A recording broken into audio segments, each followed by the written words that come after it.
Christ chez vous TV. When Jesus follows you everywhere.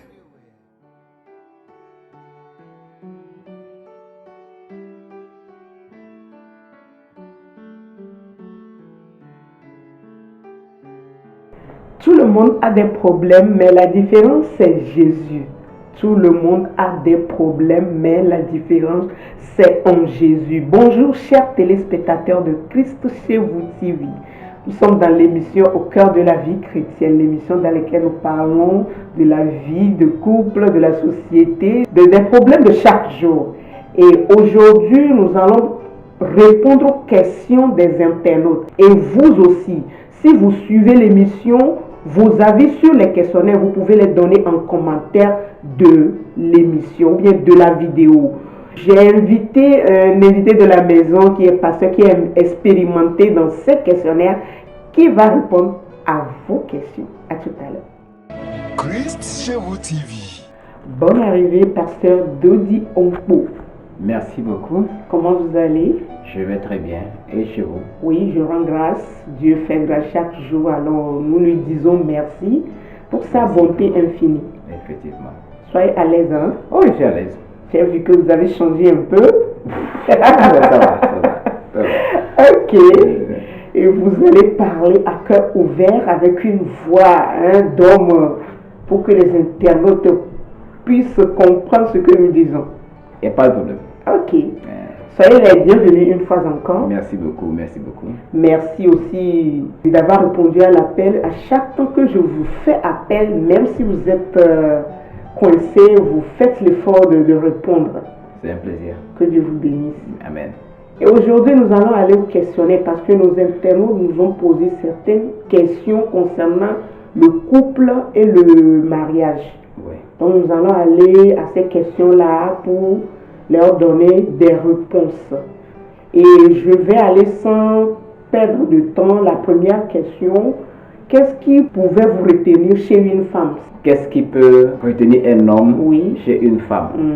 D'accord. Je remercie le Seigneur pour ces questions.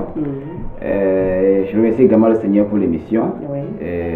Que Christ soit glorifié partout et que vraiment ces émissions puissent apporter des changements dans les vies des gens. C'est ça le but essentiel pour ces émissions. Ok. Qu'est-ce qui peut retenir un homme chez une femme? D'abord, quand on dit retenir, ça veut dire que la personne est venue. La personne a d'abord été attirée. Et non seulement elle a été attirée, mais quand cette personne était venue, elle est restée. Donc, qu'est-ce qui peut retenir cette personne auprès d'une femme? Donc, la seule chose qui fait que l'homme, bien l'être humain, reste, c'est le caractère. C'est le caractère d'une personne. Le caractère, c'est ce qui s'exprime dans la personne qui n'est pas vue à l'œil nu. Souvent, quand on voit une personne, en même temps, on s'imagine des tonnes de choses, tout ce qui est bon sur la personne. On ne pense jamais à ce qui est mauvais. Donc, c'est le caractère maintenant qui nous fait savoir, qui nous fait sentir que attention, je suis comme ça, mais je pique, je suis un scorpion. Ou bien, bon, je suis doux. Ça dépend, c'est le caractère qui fait que une personne peut rester, que ce soit auprès d'une femme, que ce soit dans une entreprise. Le caractère a un rôle très important dans la vie sociale, pour commencer. Donc, pour rester, ce qui peut retenir, bien sûr, ce qui peut retenir un homme auprès d'une femme, c'est le caractère. C'est ce qui est à l'intérieur, qui s'exprime. Merci. Et la deuxième question, faut-il tout faire avant le mariage? Quelqu'un a demandé sans savoir, faut-il tout faire avant le mariage? Est-ce qu'il faut tout faire avant le mariage? C'est-à-dire, pour rentrer dans le mariage, est-ce qu'il faut avoir toutes les expériences? Oui, c'est ça? Oui. Je ne conseille pas ça. D'avoir toutes les expériences avant le mariage. Mais il y a certaines expériences qui sont peut-être importantes à avoir, mais surtout le côté où ça va, le côté sexuel. Parce que nous sommes dans une génération qui s'adonne carrément à ce genre de choses aujourd'hui. La sexualité n'a pas juste le côté sensationnel, le côté physique, mais il a plutôt un côté spirituel. C'est là où c'est plutôt caché et c'est là où beaucoup de personnes livrent leur destinée, livrent leur avenir. C'est là où beaucoup de personnes se font chipper ce qu'ils ont de plus important. C'est à travers ces choses-là que beaucoup de personnes perdent même le côté vital de leur personnalité. Parce que la sexualité, ça engage beaucoup de choses, surtout les choses spirituelles. Donc, si déjà, avant de rentrer dans le mariage, on est en train de préparer des choses, on prépare notre vie, on essaie de ranger les choses sur le plan spirituel, et qu'au même moment, on se livre aux choses spirituelles qui peuvent encore venir dans nos vies, et s'engager les choses qu'on a déjà arrangées, je pense que là, il faut vraiment faire attention.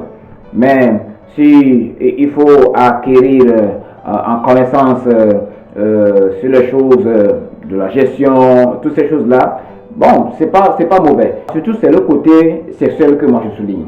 Parce que c'est là où toutes les relations cherchent toujours à déboucher.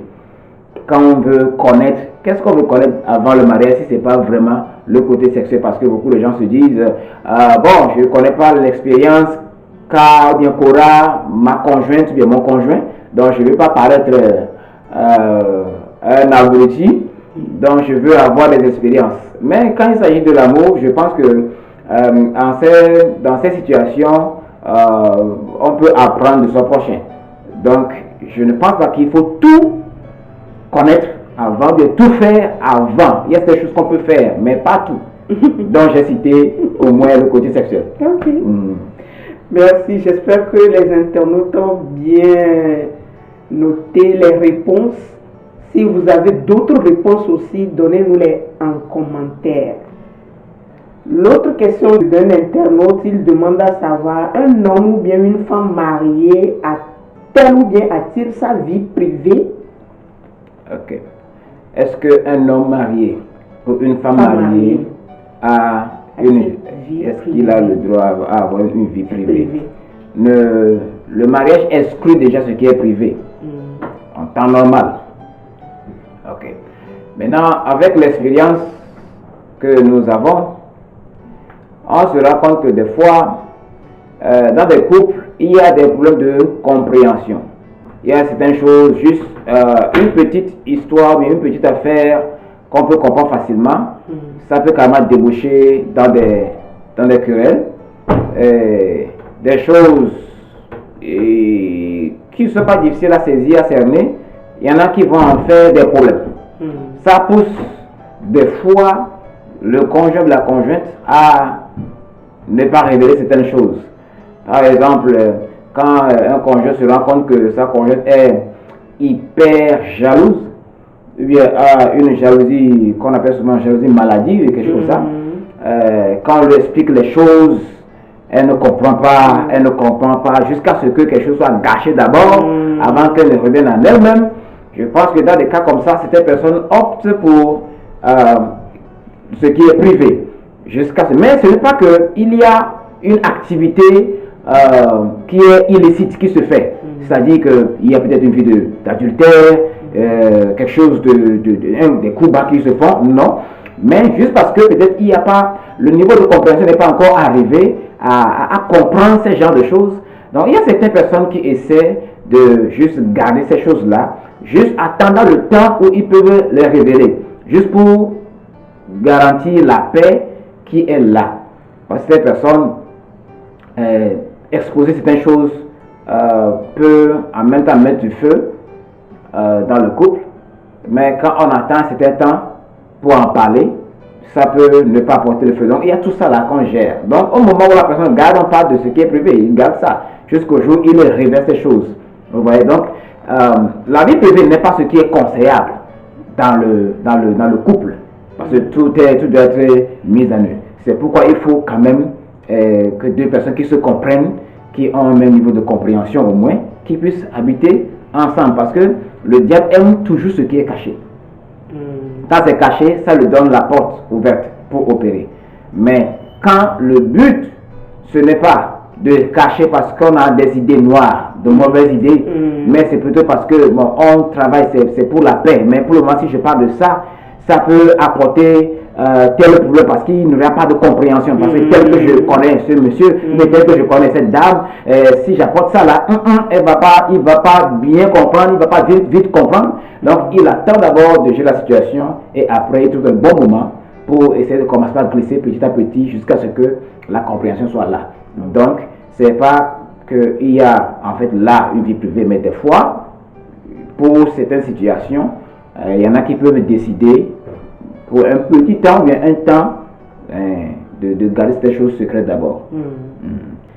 Si un homme refuse du sexe à sa femme, cette dernière peut-elle sortir, aller au dehors?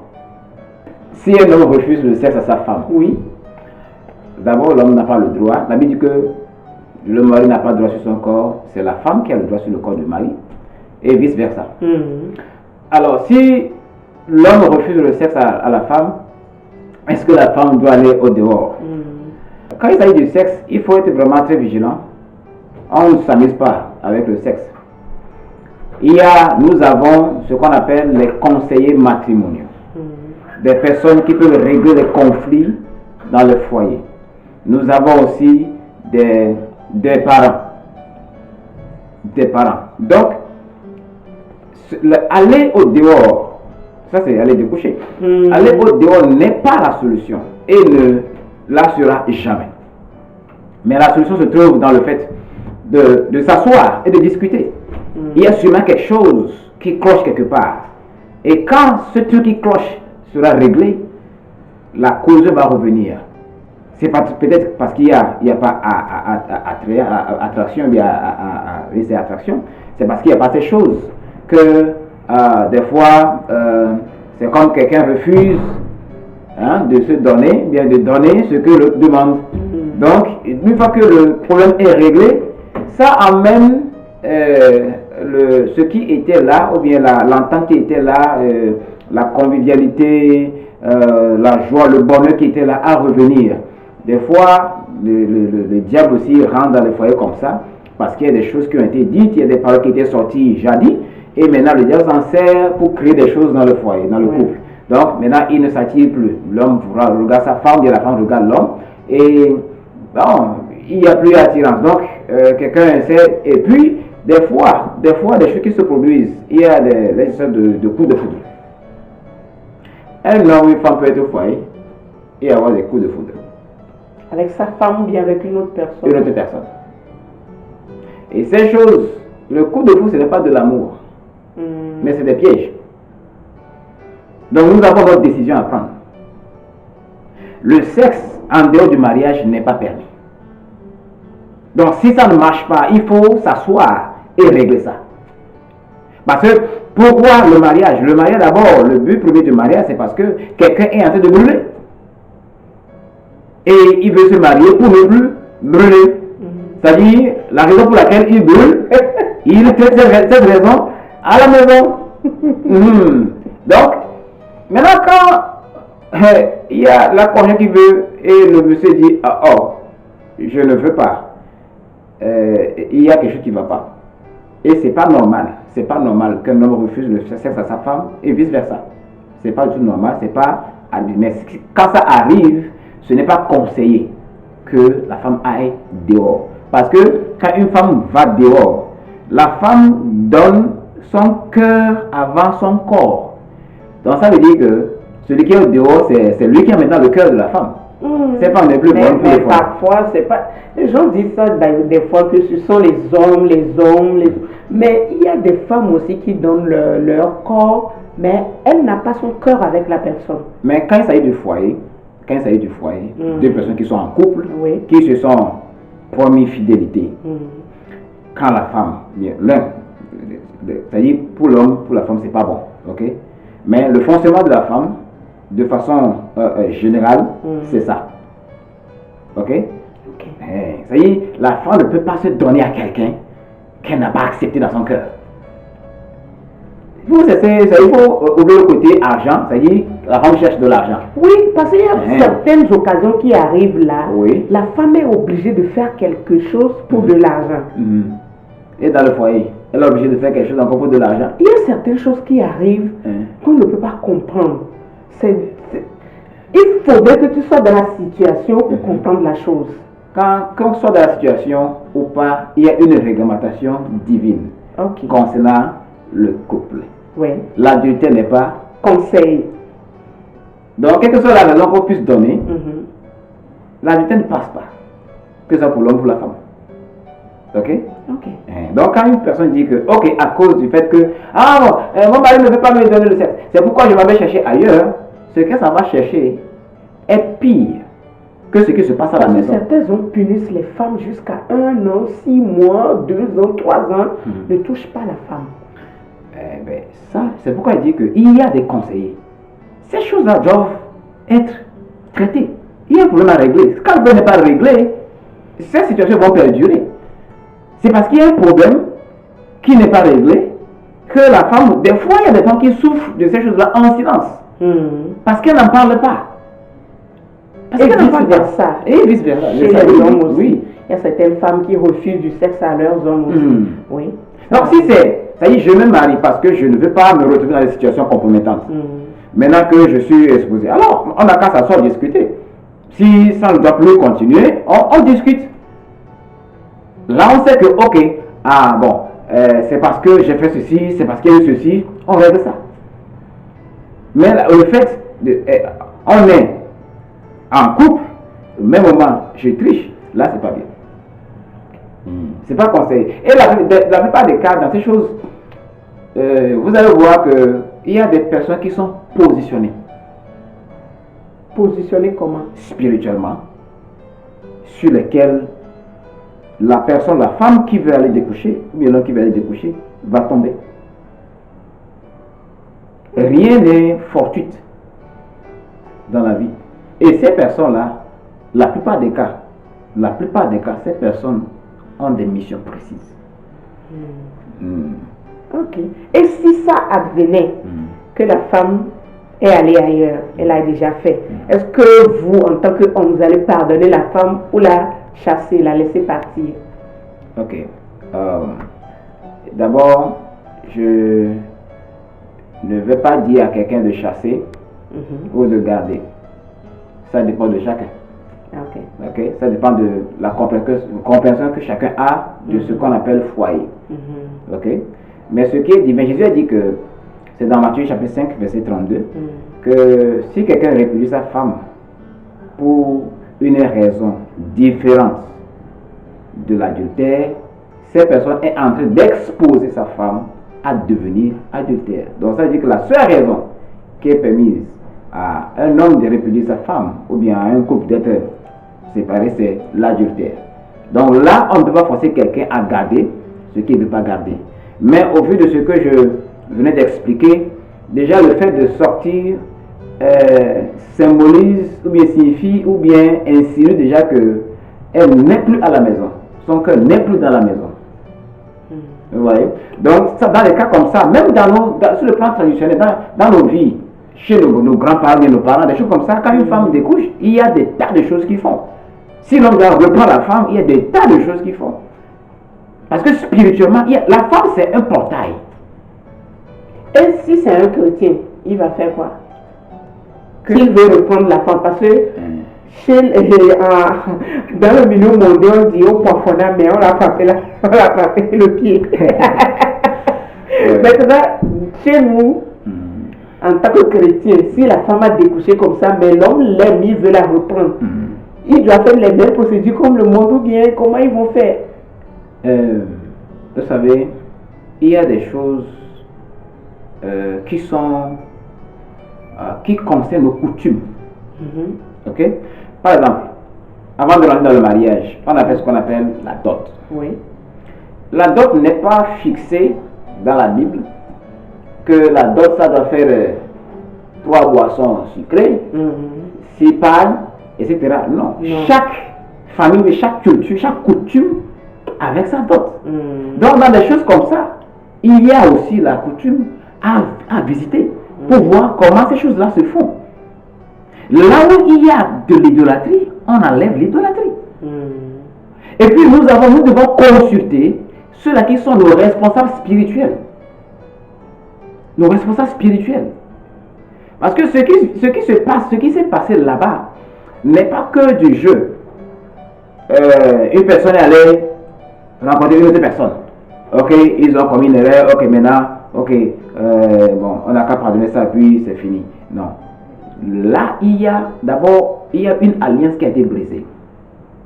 Donc, on ne peut pas juste se lever comme ça, et puis, ok, bon, comme si de rien n'était. Non, il y a des choses à régler. Donc, je ne peux pas dire que, ok, si on est chrétien, donc, bon, ces choses-là, non, chaque famille a sa manière de regarder, sa manière de traiter ces choses. Et nous avons des responsables spirituels. Donc, ces responsables spirituels se doivent de nous diriger dans la vérité, de nous conduire par la parole de Dieu.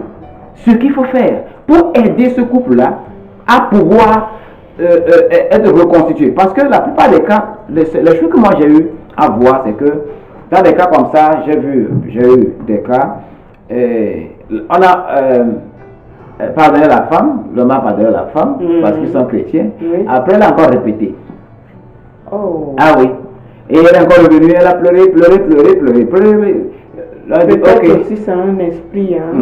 Donc, si des responsables ne sont pas touchés, mais finalement, le monsieur, il est complètement bousillé. Sa vie, rien ne va. Les deux sont là, dans une extrême pauvreté. Pas, bon, ils essaient de s'en sortir. Je ne sais pas comment ça est aujourd'hui parce qu'on n'est plus ensemble. C'est-à-dire, ce ne sont pas des fidèles à moi, oui. Mais c'est des personnes avec qui j'avais cohabité. Donc, des choses comme ça, il faut les traiter jusqu'à la racine. Donc, c'est pas parce que, ok, on a la parole, on va à l'église, on est des chrétiens. Alors, bon, on fait les choses, on ne fait plus ça, on fait plus ça, donc on va juste comme ça. Et au nom de la religion, ou bien au nom du christianisme, mal compris, on bafoue certaines choses et la vie des enfants commence par répondre pour des erreurs que nous commettons. Voilà. Donc il y a des choses, quand ça se produit, il faut que non, on retourne. Quand on veut se marier, on a décidé de se marier, les parents étaient là. Des fois, ce sont eux qui donnent des conseils. Donc, il y a certaines personnes qui ont... C'est pas tout le monde qu'on doit encore rassembler pour dire, ok, ce qui s'est passé. Non, il faut des personnes expérimentées, des personnes qui sont sages, qui sont dans la famille, qui peuvent nous guider pas à pas sur les choses à faire. Et pour que ces choses-là n'apportent pas peut-être des problèmes, ou bien ne puissent pas se répéter, ou bien n'entraînent pas la mort. C'est très important. Merci beaucoup, merci Pasteur Dodi pour l'explication. Nous sommes arrivés à la fin de l'émission. J'espère que nos internautes et nos bien-aimés ont bien suivi l'émission et ont pris bonne note des questionnaires. D'autres personnes aussi auront d'autres réponses à donner. Écrivez-nous dans les commentaires tout ce que vous avez en tête. Pasteur, votre mot de fin à l'endroit des téléspectateurs et à l'endroit des mariés, parce que le questionnaire concernait les couples, le mariage. Quel est votre mot de fin? Ok. D'abord, le mariage vient de Dieu. Et puisque le mariage vient de Dieu, tous les ingrédients du mariage, c'est Dieu qui les donne. Si on avance dans le mariage, dans le couple, et on se rend compte qu'il y a certains ingrédients qui ne sont plus là, il faut aller vers celui qui en fabrique, Dieu. Et il peut encore fournir de ces ingrédients-là. Quel que soit à quel niveau que cela se trouve. Peut-être même que la vie de prière, ça ne passe plus. C'est seulement peut-être la femme qui arrive à prier, l'homme ne veut plus attendre parler de la prière, ou bien c'est de vice-versa. Même si c'est la seule personne, elle peut apporter le changement quand on va vers le Seigneur. Parce que quand il y a le couple, il n'y a pas que deux personnes. Il y a le Seigneur qui est là, dans ce couple-là. Donc déjà, une seule personne qui tient avec le Seigneur, ça fait déjà 2 contre 1. On va finir par avoir la victoire sur la personne. Je parle à cette personne-là qui est en train de traverser cette situation-là. Et c'est comme si ça ne va pas. C'est comme s'ils ont perdu la joie de vivre le bonheur qu'ils avaient ensemble. Mais je suis en train de dire que le Seigneur peut régler ces choses-là. Et quelles que soient les situations qui arrivent, peut-être que quelqu'un a commis une erreur et que c'est grave. Le Seigneur, c'est lui qui pense les plaies, c'est lui qui guérit les blessures et c'est lui aussi qui est la seule personne qui peut encore remettre sur pied. Alors que la grâce de Dieu puisse soutenir les foyers. En ces temps, le diable fait des programmes spéciaux contre les foyers, contre les couples, surtout les couples chrétiens. Parce que pour le diable, les chrétiens constituent des dangers qui empêchent ces projets, ces programmes d'avancer. Les familles constituent des églises. Donc, le diable attaque ces églises. Mais Jésus a dit, je bâtirai mon église. Et les portes de la mort et du séjour des morts ne vont pas prévaloir contre elle. Alors, chaque couple, chaque foyer, même si quelqu'un qui nous écoute représente son foyer, son couple, vous recevez la grâce de Dieu pour faire survivre votre couple. La vie de Dieu que vous avez, l'Esprit de Dieu qui est en vous, vous rend capable de triompher, quels que soient les vents et les marées, quelles que soient les situations. Que la main de Dieu, que l'Esprit de Dieu repose sur vous. Amen. Et que sa protection vous encadre les enfants et que les couples soient vraiment des lieux où Dieu est adoré, des lieux où l'expression de la victoire de l'enfant de Dieu est clamée haut et fort. Que le Seigneur vous bénisse. Amen. Amen. Que le Seigneur vous bénisse aussi, chers téléspectateurs. Merci de nous avoir suivis. À la prochaine pour une autre émission. Bye bye. Bye bye.